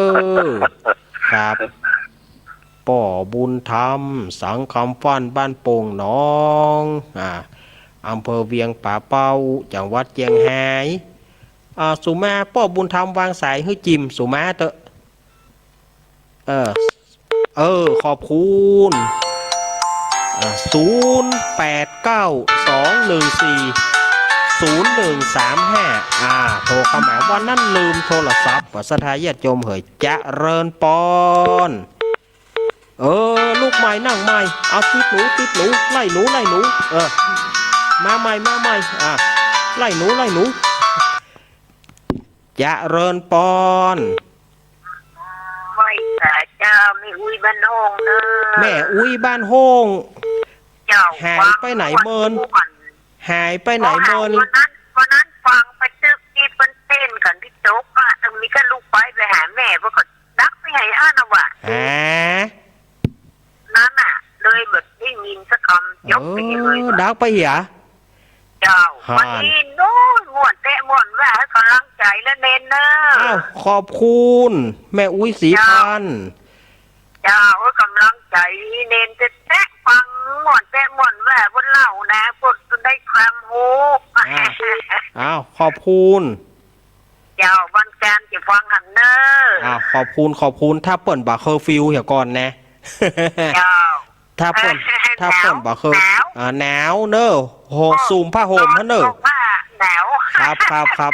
นอนห่มผ้าฮะเนอะ เจ้าติ๊กมาหนาวแต่วันนี้อ่ะ นาปัดทมันเน็ตเมื่อไงนะ เจ้าวันนี้วันข้ามอ่ะ โอ้โหเย็นแต้ๆขอบคุณเนอะแม่อุ้ยเนอะ เจ้า ขอบคุณ ม่วนแต่ม่วนแหวะ สาธุ กำลังใจเนอร์ ขอบคุณแม่อุ้ยสีพานขอบคุณขอบคุณแม่อุ้ยสีพานเนอร์สายแรกเวียงป่าเป้าสายที่สองไปบ้านโฮงอันนี้เอาลูกไม้นั่งไม้เอาไล่หนูไล่หนูไล่หนูเดี๋ยวกันเนอะสายที่สามจากตังได้จะเริญปอน แกไว้สาเจ้าลุงเมนเจ้า จากตังได้แม่ แม่มาไล่ดอกคำใจวันสะพานงามเจ้า แม่มาลายดอกรักเนาะดอกคำใต้เนาะ เจ้า แม่มาลายดอกรักแม่มาลาย หนาวเน้น หนา เจ้าว เนาะ เจ้าขนาดเนี่ยนอนโฮมฟ้าฟังลุงเมน โอ้หนาวลมเพื่อห่มผ้าหนาวฟ้าเพื่อหิ่งไฟ เจ้าวันนี้ปีใหม่นะลุงเมนนะ วัดดีปีใหม่เนอะ เจ้า ขอบคุณ ลุงเมนทางปากสุขภาพเป็นนะครับ ขอบ แข็งแรงนะ สาธุขอบคุณแม่มาลายเนอะ เจ้า ครับ สวัสดีเจ้า ครับขอบคุณแม่มาลาย วัฒนาสาธุเจ้า สาธุเนอะแม่มาลายวางสายให้อาตมาจิมสุมาเตอร์ขอบคุณ โอ้โห0892140135โทรเข้ามาเนอะเจริญปอน ค่ะพระอาจารย์เจ้าอยู่แม่บัวคำจ้าจ้า แม่บัวคำแม่บัวคำจิแน่มาเลี้ยว เจ้าแม่บัวคำสินะ มาเลี้ยวมาเลี้ยว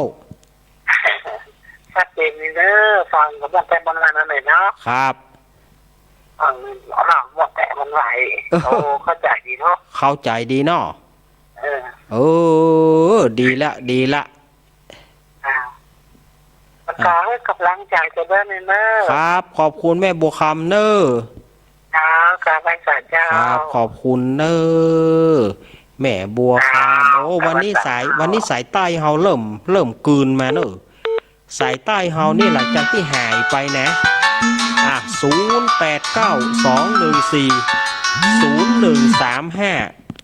เจริญปอนเจริญปอนติดแล้ว เจ้า เจ้าจากตั้งได้ จากตั้งเพ ตั้งเพศตั้งไหน ตั้งเพศตั้งไหน จากตั้งเพที่กุ้งกว่าลูกอยู่ กุ้มกะลุมโยมปี่พิสมัยวิไรศักดิ์มาแล้ว เจ้า มาแล้วกันนะ หนาวแต่นะ หนาวแน่วันนี้ กระแตกัน ตั้ง เนาะ ได้ท้องมันหนาวอะได้ยินว่าตั้งฝางฝนตกอย่า ตั้งฝางนะ เจ้า ใส่ม่วงส่ง โต้ตั้งฝางนี่ฝนตกเนาะ วันนั้นเจได้หมดเสียง วันนั้นเจได้หมวกสีหยังปี่เปิ้นถาม สีขาวสีเขียวครับ สีเขียวขอเปิงละ เปิงกันเนาะ เนาะนี่ปีใส่สีชมพู หน้ากากมันเปิงกันเหรอสีชม ห พู นาวนะมันต้องใส่ทั้งถุงเท้าใส่ยิมหมวก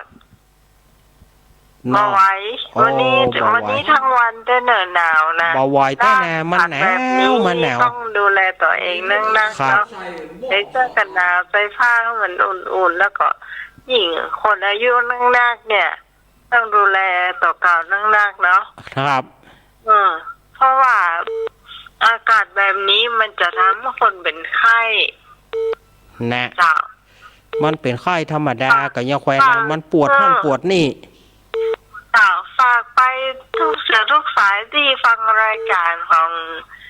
เมนเนาะ ครับ ภาษาเราละกันละกันในคลื่น104.50เนาะ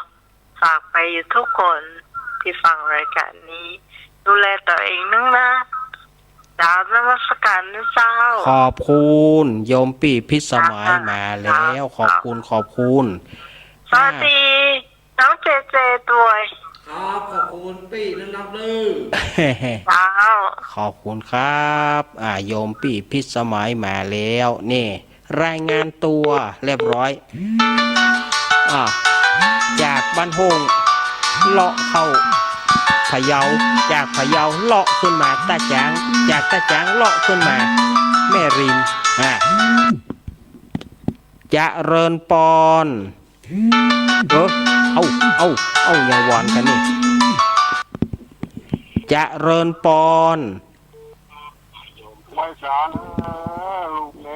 ป้อนานใคร บ้านผมงมเนาะ ป้อนานใครว่าจะได้หา โอ้เข้าท่าดีรอดเนี่ยการเล่นพนันก็เข้าท่าดีรอดเนาะนะพนันเข้าท่าดี ลองรวยดีเนาะเล่นพนันนี่เนาะ นะหวังรวยหมดลึงม่วนเนี่ย หมดลึงเนาะ โอ้ขอแสงเว้ย นะขอแสงว่าขอเจริญมีอายุวันหน้าสุขภาพสมบูรณ์ผลไม่จนยากเอาขอบคุณป้อนานเนอครับผมขอบคุณปดเท่าโทครับโลดกาอย่างกาป้อนานเฮ้ยโลดกาโทรศัพท์กาวุ่นวายแต่เปิ้นก็โทรมาเป็นกำลังใจกันก็ดีแล้วเราป้อนานเนาะป้อนานใครบ้านป่าบงตำบลหัวงมโลกพกอำเภอพานจังหวัดเชียงรายจะเริญปอน ไหว้เจ้า ว่าจะได้หา เด็กหญิงอ้วน หนาวแล้วเนอะเจ้า หนาวแล้วนะเนี่ยอุ้ยอ้วนหนาวมาเฮ้ย เจ้าหนาวได้ค่ะ โอ้ โอ้ผมพาแล้วครับเด้อ น่ะกูกึนอยากจะมาบทขอเจเจแตนเจเจกับบะแตนน่ะวันเนี้ยว่าตึงบอกให้มาแล้วเหรอวันนี้นะ เจ้าหนาวแต่วันข้ามอะเนาะ น่ากะบอกมาเนอะก็อินดูสถาญาติโยมจะท่าหาหม้อ ได้จ้ะ เนี่ยอย่าได้ก็ต้องมานี่ก่อน แล้วก็ฝนตกแต่ละฟางว่ะไม่รีมว่ะมันตกอ่ะ ฮั่นฮั่นน่ะ มันอ่ะ แล้วก็หน้ามันเย็นน่ะเนาะ น่าจะน้ำลมก็เห็นนะ ลมนะนั่งตั้งนอกจานถึงได้สักกะมา นั่งตั้งนอกจานเย็นอยู่จิ้วอ่ะ ทักทายกับโอ้โหบินหน้ามาทักทายกับ ถ้าเน็ตน่ะ เจ้า ขอบคุณอุ้ยอ้วนเนอะ เจ้า ขอบคุณ ฟังเด้อ ขอบคุณ กำลังใจเด้ ค อ รับ รักษาสุขภาพดีๆเด้อ ครับขอบคุณแม่อุ้ยอ้วนกิติรังกาอุ้ยอ้วนกิติรังกานี่ก็มาแล้วเนอะยังก็อ้วนนี่โอ้เอาลูกใหม่นั่งใหม่เอาไล่หนูเอามาใหม่เอาไล่หนู ติดหนูเต่าก็ลูกใหม่ไล่หนูเจริญปอน กับพระสาเจ้านะ จากตั้งได้ ฟางเจ้าฝักประมงเจ้า แม่พันธุ์ เจ้า แม่พันธุ์ป่าบงว่าจะได้แม่พันธุ์ น้ำพุ่นหนาวก็ โอ้ยเดชสรตีหนาวเหมือนกันนั่นแหละ เจ้าหนาวฟางนี่แต่เจ้าฝนตกเจ้า ฮั่นหอ ฝนตกดึงตกหนาววันค่ำเจ้า เนาะหอฝนตกหอมันจะไปบ่เสมอกันเนาะแน่กับแล้วมันก็เอาแผ่อิทธิพลมาหนาวมาถึงตั้งมาทั่วบ้านทั่วจองเนาะ หนาวเหมือนกันเลยเจ้า โอ้หนาวเหมือนกันเจ้าเป็นกำลังใจให้ด้วยเจ้า ขอบคุณแม่พันธุ์บ้านป่าบงอำเภอฝาง เจ้า ขอบคุณแม่พันธุ์ขอบคุณแม่พันธุ์ป่าบงอำเภอฝางนี่เปิ้นฟังจากน้ำบ่อสาวาก็ฟังจากวัดพระบาทอุดมน้ำบ่อสาวาเดี๋ยวกันเนอะเจริญปอน พระสาเจ้าลิน แม่ฟอง เจ้า แม่ฟองบ้านโปงดอน หนาวขนาดก็เพราะว่าโตก็แจ่โฮมมันก็ซ้ำหนาวกันเนาะตึมได้ไปจังได้โฮมผ้าวันค่ำเจ้ามือเย็นเจ็ด แจ่โฮมไม่หรอเพราะว่าจะโฮมผ้าวันค่ำ ไม่พาไปโต ว่าเล่นไม่ฟองบ่ได้เนอะว่าเล่นกันเอาม่วนบ่ได้เนอะไม่ฟองเนอะ เจ้า ครับ ตัวเนี้ยล้มตัวนะ คนกับนก น่ะก็ตัวเราก็หอดไปก็หอดไปนอนดอยป่าเมียงไปนอนดอยป่าเมียงเจอลมอย่างเอี้ยนี่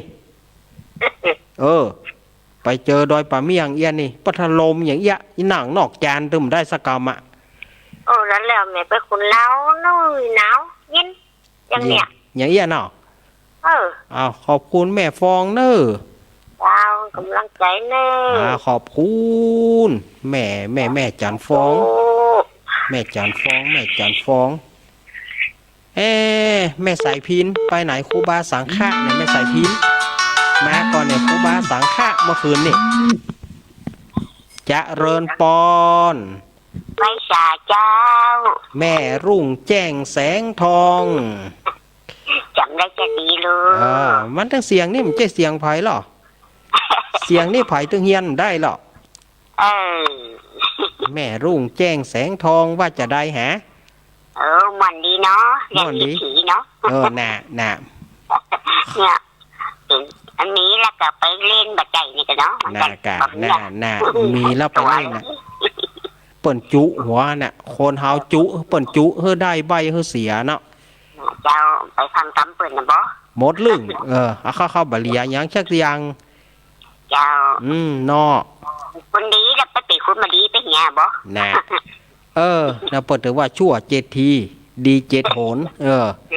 เนาะ น่ะชั่ว7 ทีก็ดี7 หนฮักดีก็แหมจั่วฮักชั่วก็แหมเสานั่นเนาะ ครับ กำลังโอ้กำลังใจในเจ้า ครับหนาวเนอะแม่แสงทอง เย็นวันนี้เย็นวันค่ำ เย็นวันข้าวมันเย็นเหมือนกันหมดแต่อาบน้ำ3 โมงมั้งเนาะมาได้อาบค่ำมาได้หนาวจะได้กับซุ่มผ้าห่มฮะเนอะเจ้าซุ่มผ้าห่มวันค่ำหนาวเย็นวันค่ำบึกวันค่ำเอาขอบคุณเนอะแม่แสงทองขอบคุณเนอะเจ้ากำลังใจในเจ้าขอบคุณเนี่ยเปิ้นโทรจากพะเยามาแล้วเจ้าขอบคุณเนอะตะกี้แม่มาลายดอกรักนี่ดอกคำใต้อันนี้บ้านปางสาธุแม่แสงทองวางสายให้จิมสู่มาเนอะเพราะว่าสายอื่นจะเข้ามา0892140135เจริญปอนรับไว้สาลูกเนนเจ้าอังการแม่คำมาได้พังสักคำแม่คำมือแม่คำเมยแฮมอแม่คำได้พังอังการแล้วแม่ได้พังใจหายหมดใจหายขวัญแม่เจ้าขวัญแม่วันนี้ถึงเหมือนนอนถึงเหมือนรับแอนอย่ารอเอาจนได้วันนี้นะวันนี้รอฟังจนได้เนาะแนวก็แสนแนวเนาะจะอดทนเอาจนได้บ่เจ้าฝนตกด้วยนะฝนตกด้วยเจ้าหั่นห่อไม่ใจสั่นขวางพะเยาฝนตกด้วยเจ้าใจสั่นขวางฝนตกห่อตกน้อยๆแต่มาตกนักเจ้าตกน้อยแต่ตกข้างนานเจ้าตกน้อยแต่ขอทำวันนี้ขอบคุณแม่คำเนอะดูอย่างน้ำเหลียเนี่ย5 ตัวนะเจ้าครับขอบคุณพาถึงเจด้วยนะเจ้าฝากความคิดถึงหาเจเจ้าขอบคุณเนอะแม่คำเนอะแม่คำวางสายให้แจมแม่คำไปโค่นอย่างหูฟังโค่นได้กับแม่เฮ้ยจบแล้วก็โค่นเจริญปอนเจ้าไว้สาเจ้าเอาจากทางใดหาแม่สมหวังเจ้าแม่สมหวังบ้านไผ่สีทองตำบลหงหินอำเภอจุฬจังหวัดพะเยาเจ้าอันนี้แม่สมหวังนี่โทรมาข้างแรกแม่นก่อข้างแรกเลยเจ้าห่านนะว่าบักเคยได้ยินชื่อนี่เจ้าฟังมาหลายปีแล้วเจ้าแต่กดบัตรตานเปิ้นนั่นนะเจ้าฟังแล้วแต่ว่ากดบัตรตานเปิ้นเจ้าก็ชื่อตึงสมหวังอยู่แล้วย่อมสมหวังเสมอเนาะชื่อตึงได้อยู่แล้วบัดถ้าเดือดร้อนแม่ให้กำลังใจนะเนาะเจ้ายกแม่ให้กำลังใจเน้นนะเจ้าขอบคุณแม่สมหวังเนอะครับสมหวังนะครับวันดีปีใหม่ตัวเนอะเจเนอะวันดีปีใหม่เจตัวขอบคุณเนอะแม่สมหวังเนอะอำเภอจุฬพะเยาขอบคุณดูเสียงเปิ้นม่วนนะเสียงเปิ้นม่วนนะแม่สมหวังสุมาเนอะวางสายให้จิมขอสุมาเตอะบัดใจนะเพราะว่าสายอื่นจะเข้ามาวางสายให้จิมเนอะถ้าว่าแม่บ่วางสายกับสายอื่นเข้าบ่ได้เลยหันเดี๋ยวเอาลุเลยลุหมด0892140135เนาะเปิ้นกับเจ้าแต่นั่นนะเจ้าแล้วเปิ้นบ่วางแม่วางสายให้กินเนอะเจ้าเปิ้นบ่วางสักกรรมนี่นะก็อิจใจเหมือนกันเนอะศรัทธาญาติโยมเอ๋ยเจริญปอนเจริญพระสาเจ้าลุงนี้จากที่ไหนนี่แม่สายเซนเนอร์โทรมาจากแม่สายแม่เกี้ยว แม่นะเจ้า แม่แก้วพญาสม เจ้า แม่แก้วพญาสมบ้านหนอง วัน อ้ นี้ อ วันหนาวกลางเมษายนพูดก็หนาวกะ ปาโทเนี่ยขึ้นอยากจะออก แล้วเพศฝนอ้อยแล้วฝนอ้อยมาเจ้า หั่น แล้วก็ลมนี่วันขามา2 วันมันยังลมนะ อารมณ์หนาวตั้งแต่ว้ามาละ เนี่ยกะเปิงปกครูสุรพลว่าเนาะหนาวจะตายอยู่เลี้ยว ขอบคุณมากเนอะลูกเนนเนอร์ อ้า ห วน าว ขอบคุณแม่แก้วเนอะ เจ้า เจ้าขอบคุณ กำลังใจเนอะ อ้าวขอบคุณแม่แก้วเนอะ เจ้าเจ๊ตัวให้ไม่ไหนฮะ มี กำ เนี่ ลัง ย ใจเนอะ มีเนี่ย สวัสดีปีใหม่เนอะ มีเนี่ยตึงไปจังไดตะกี้มันรับ ขอบคุณหลายๆเจ้า ขอบคุณแม่แก้วพญาสมบ้านหนองอ้อตำบลโป่งผาแม่สาย อำเภอ เจียง แม่สาย แม่ จั สาง ย หวัด เจีย เชี ง ยง หาร าย นเกี่ยวมาลูนไปเจ๊กัน แม่เกี้ยวพยาโสม แม่แก้วพญาสมแม่แก้ววางสายให้จิมเนอะสุมาเตอะวางสายให้จิม เจ้าขอบคุณเจ้ามาตรการเจ้า ขอเมตตาการุณามุทิตาอุเบกขาวางสายให้จิมสุมาเตอะขอบคุณเนี่ย0892140135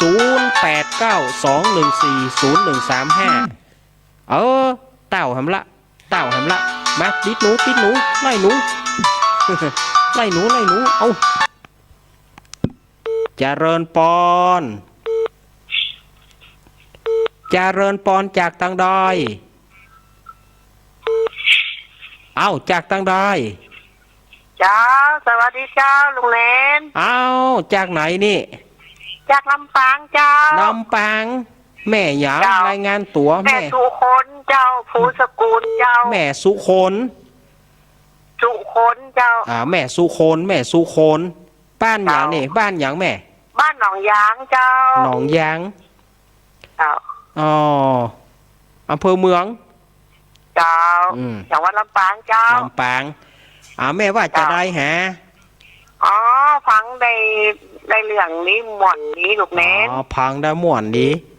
เจ้าได้เข้าใจดีลูกเข้าใจดีเนาะคนดีเนาะพังแล้วเข้าใจง่ายดีเนาะเจ้าอีกะไปให้กำลังใจลูกเน้นนะลูกเนอะขอบคุณเนอะผมบ้านนั่งๆอะลูกหนาวมันเย็นนะแม่บ้านรับปังกับเย็นร้อนขับมาลูกนี่นะทั่วกันไปหมดแต่เจ้า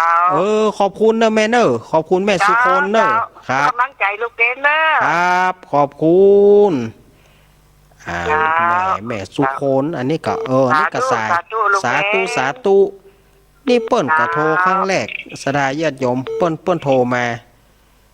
แม่สุคนวางสายให้จิมเนอะสุมาเตอะแม่เมื่ออู้แล้ววางสายให้จิมเดี๋ยวลุแล้วก็ลุญาติโยมโทรมาใหม่ญาติโยมสายซ้อนตะกี้0892140135โทรเข้ามาเจริญปอนติดแล้วจากตังดอยโหล123โทรจากสาย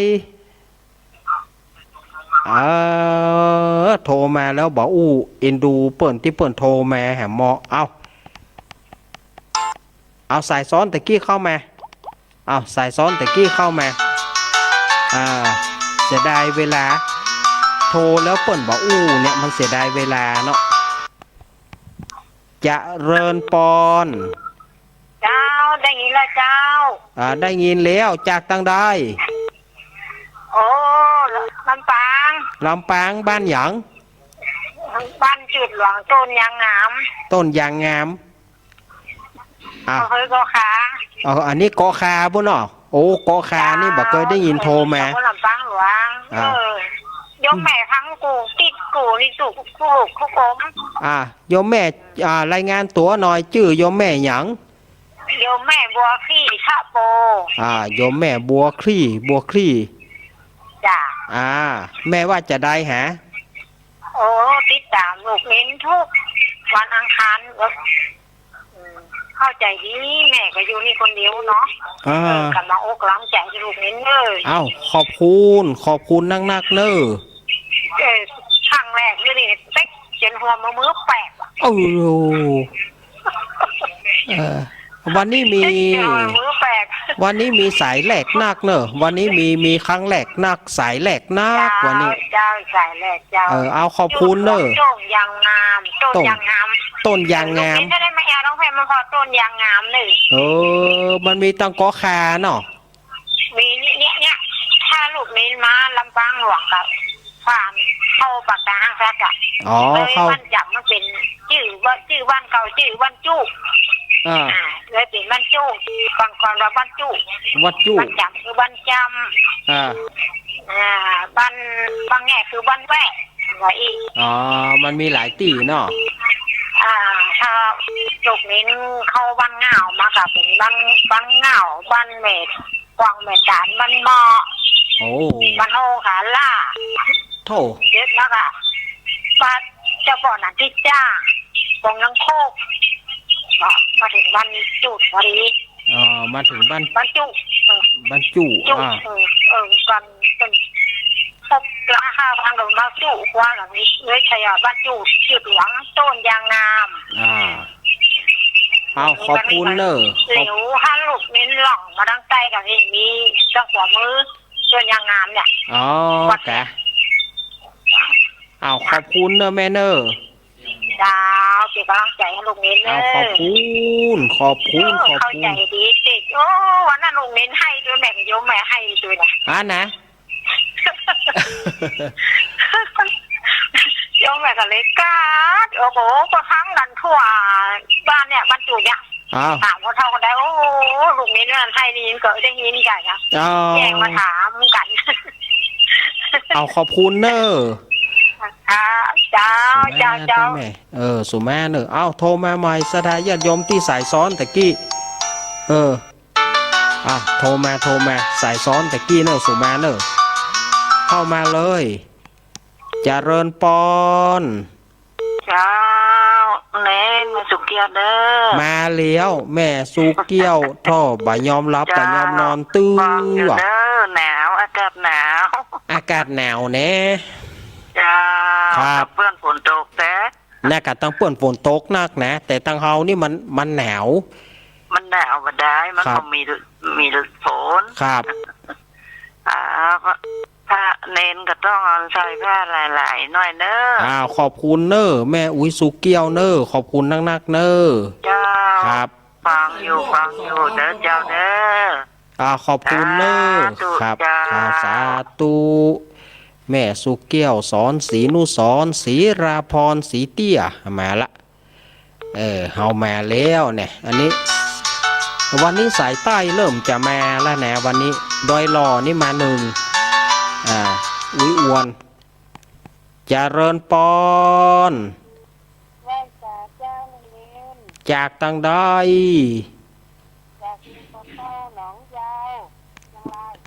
หนองยาวเนาะ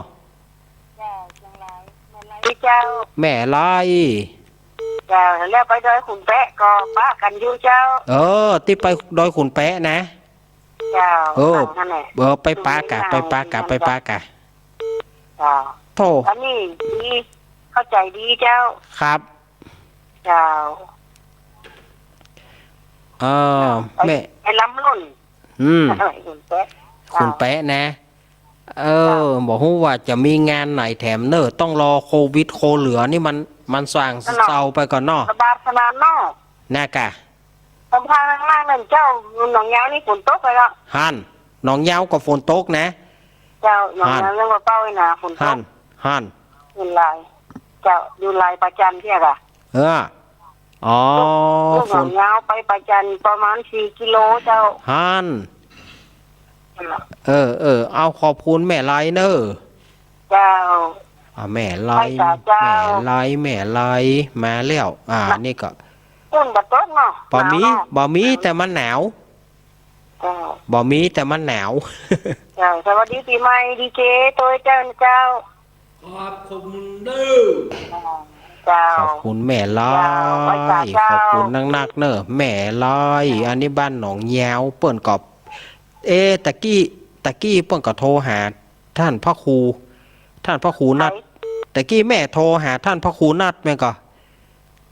เมื่อแรงนี่นะ ของนะเจ้า เอา บ่ได้โทร เอาก็มีชื่อแม่ลอยอยู่นี่แต่เจ้า นี่อุไรกันของเนี่ยเจ้า อ๋อที่ฝากไปบริพร้อมกับน้ำกับไฟเห็นแล้วอะ ครับเอาขอบคุณเนอะ เจ้า เนาะอันนี้ก็ นี่สายแรกอยู่ สายแรกอยู่เนาะหน้ากับ ข้างแรกอยู่ ติด เอา ตามอยู่ทุกวันอังคารนะเจ้า ครับขอบคุณแม่วางสายให้จิมสุมาเตอะแม่อุไรวางสายให้จิมขอบคุณอีกอะสายอื่นก็จะได้เข้า0892140135โอ้โหเจริญปอน ไว้สาลูกเนน จากตังได้ ตั้งกัดก้อมเจ้า แม่บุญ เจ้า แม่บุญในเมืองก็หนาวเหมือนกันเนอะ หนาวเหมือนกันเนาะ เหมือนเดียวกันนะมีแดดมหาแดดวันค่ำ เมื่อบ่มีแดดนะวันค่ำ มันมีลมสู้นะลมเหมือนกัน เนาะ วันนั้นนะขอยินดีกับแม่บุญนักๆเนอะเท่ากับมีแม่บุญก็อิดเนอะวันนั้นนะการต้อนรับขับสู้วันนั้นต้องขอยกให้แม่บุญเลยวันนั้น จ้าเจ้า การตอบปัญหาแต่พอเท่าขึ้นลงเนอะแล้วจ่ายแต่แม่บุญนี่นะม่วนเนาะโอ้นะ ที่ไหนครับ วันนั้นสาบ้านพี่สมัยฮะกะ แม่นั่นน่ะ แม่บุญที่หล่นขึ้นหล่นล่องกันน่ะฮะก็เนี่ยก็ น้องเจครับ สวัสดีเด้อ ครับขอบคุณแม่บุญนะน้องเด้อ เจ้า ขอบคุณเนอแม่บุญกกาดก้อมปะตูเจียงใหม่แม่บุญวันนั้นเปิ้นแต่เสียดายว่าบ่ได้อยู่ถึงเปิ้นฟ้อนดาบสักคำเนี่ย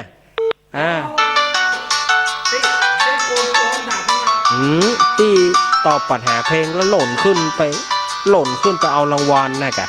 ไปเอายอดมาปักหล่นขึ้นลงขนาดเจริญปอนปีไอเสียดายแมนเดี๋ยวไม่ลิ้มมะนาวเนาะก็แนวเหมือนกันหมดเนี่ย ครับผมวันนี้นี่ปดโทมันครอบจักรวาลแล้วเนี่ยครับทั่วภาคเหนือครับผมทั่วภาคเหนือนะครับทั่วภาคเหนือนะบัดนี้นี่ปดโทบัดนี้นี่ไปถึงภาคกลางไปถึงหลายที่นะมันหนาวดวนมันเข้ากรุงเทพครับนั่นน่ะกะครับมันจะมีหั่นปีหนึ่งนะปีนั้นก็บ่ใจย่อยๆนะจำบ่ได้ว่าเป็นฝนมันจะได้วัดตกค่ะบ้านเฮาจะได้วัดตกกันเนาะก็น่ะบ้านเปิ้นตกแน่ก็ข้ามไปหั่นบ่ได้นี่เดี๋ยวบ่ได้ไปดูเฮาเนาะก็ข้ามไปปะจานก็หนองยาวนี่หนองยาวคือมีเนี่ยก็ข้ามไปหั่นน้อยเดียวบ่ได้นี่ครับนั่นเนาะโอ้ยเป็นกำลังใจให้เจด้วยนะครับกำลังใจเจเนาะขอบคุณพี่ไอ้น้องเลยขอบคุณพี่ไอ้เนอะมันหนาวก็ครับหนาววันนี้หนาวเนี่ยขึ้นอยากจะออกห้องส่งนี่เหมือนเดิมนี่ก็นั่นเนาะบ้านนี่ก็หนาวนะขึ้นอยากจะออกห้องส่งคุณพ่อบ่ได้แก่ครับเนี่ยก็นั่นเนาะครับผมห่างก็เจ๊ว่าได้ก็ครับเจ๊ว่าได้แม่สูบไปไหนครับเป็นเนี่ยครับเป็นเนี่ยหูจักว่าตัวขอบคุณพี่ไอเดอร์ครับกำลังมาสกัดครับขอบคุณหูจักตัวหูจักไม่สมตัวโสมโสมงามเจริญปอนจากแม่สาวเจ้าพระเน้นฟังอยู่เด้อแม่สายทองเจ้าเจนดีเข้าใจดีเจ้าหายไปเมินเนี่ยแม่สายทองเนี่ยติดหลุด3 ครั้งล่ะติดยากติดยากเนาะก็ฟังอยู่ฟังอยู่เนาะที่กับวันอังคารก็ฟังอยู่นั่นแหละขอบคุณทำรายการจนจบเลยถึงได้เลย น่าจะเจ้า เบ กำลั น งใจเนอะหนาวนะได้เย็นน้ำผูกก็ไปวัดทำไมกัน ผูกไปวาดแหน เจ้า นั่นเนาะ ทุกสินเลยเจ้า ข กับ อบ ไว้สา ขอบ เจ้า คุณ กำลัง แม่ ใจนะ สาย เจ้า ทอง แม่สายทองธัญแก้วอันนี้ก็บ้านห้วยการห้วยการแม่สายทองบ้านบะเตียวบ้านห้วยการเดี๋ยวกันเนิร์จะเริญปอน ไปสาเน้นเจ้า จากตังใด จากแม่สลัดจะซ่อนเลยเจ้า แม่ ได้ ชะ ยินหรือเปล่าเอาเครื่องเลยเจ้า ฮะ ออกเครื่องมาได้ยินสักหน่อยอันเด้อ บ่ออกเคียง แต่อันนี้แม่ซุ่ม จ้ะ เอาแม่ซุ่มเอาอันนี้ซุ่มโทรเอาเนาะ เจ้าเจ้า โอ้ ก็ซุ่มกันเยอะวะ ดอกวันนี้น่ะก็ออกโทรไปหา ก็ซุ่มก็เยาว่าเน็ตอะเนาะ ขนาดซุ่มเบอร์ซุ่มโทรนี่ก็เยาว่าเน็ตนะนี่ติดอยู่นี่โอ้เนาะ คิดอยู่ โอ้ พอเวลาน่ะก็เสร็จเน้น โอ้แม่ฉลาดนี่โอ้แต่ฉลาดสมชื่อจริงๆอ่ะสมชื่อจริงๆอ่ะขอบคุณเนอะแม่ฉลาดเนอะ ยังมาออกนะสถานีเจรนีสถานีเนี่ยนะ ก็ออกนะกันเนาะก็ออนนี่ก็หน้าไม้เนี่ย มันได้ยินหนึ่งเขียงสองเขียงสื่อไม่เห็นเขียงหนึ่ง โอ้บ่หัวเนอะตั้งระบบตั้งเปิ่นพวกเนอะตั้งสถานีตั้งแม่พวกเนอะมันมีปัญหาตั้งนี่บ่มีปัญหา สถานีเจรนีตัวนี้นะจ๊ะ ขอบคุณเนอะ เจ้าสาธุเจ้าจะดีมีสุขเนอะ เจ้าเอา สวัสดีปีใหม่เนอะจ้าเนอะ ขอบคุณเป็นว่าเปิ่น อา โท ยุ ร มันยืนยาว เปิ่นโทรสุ่มมาบ่ได้ไปแล้วก็หม้อแม่นพอดีแม่สลัดวางสายให้จิมสุมาเตอะ เจ้าเจ้าเจ้าว างสายให้จิมขอสุมาเตอะเมตตาการุณามุทิตาอุเบกขาวางสายให้จิมโทรมาได้เนอะตอนนี้ว่างแล้วว่างแล้วผ่าจะโทรมา0892140135โอ้โหเจริญปอน สวัสดีลูกเนน ครับผมหลวงพ่อนิพนธ์ จำได้เนาะ ครับผมจำได้แล้วครับ ทุเย็นเหลือเกิน โอ้เย็นเนาะหลวงพ่อเนาะ ทุยากทุเย็นด้วย โทรยากโทรเย็นด้วยครับ โยมพิสมัยกดต่อจากโยมพิสมัยยังกดติดไปเดียวเนี่ย โอ้โห สังกรไหมล่ะ ครับผมนิมนต์เลยครับ แต่งเจ็ตสกี้นี่ ครับผมนิมนต์ครับ อังคารวันนี้หรือดีแจ่มใส ฟังเสียงผู้ใดชื่นใจแต่เราเน้นรักนี่หนอเทศบ่มีเศร้าม่วนงานโยมเราเรื่องเทศกับเมือง เสียงก็ดีว่าทีลือเรื่องบ่มีขุนเคืองกระเทืองหัวใจละครก็ดีบ่มีเหลวไหล ฟังกันทั่วไปจิตใจเบิกบานบ่มีติดขัดถนัดแก่นสารแม้ช่างชำนาญประสานทำนอง ฟังแล้วชื่นใจทุกใดบ่คล่องโยมชื่นสมปองสนองศรัทธาโทรแล้วโทรอีกบ่มีปัญหาอย่าลืมบูชา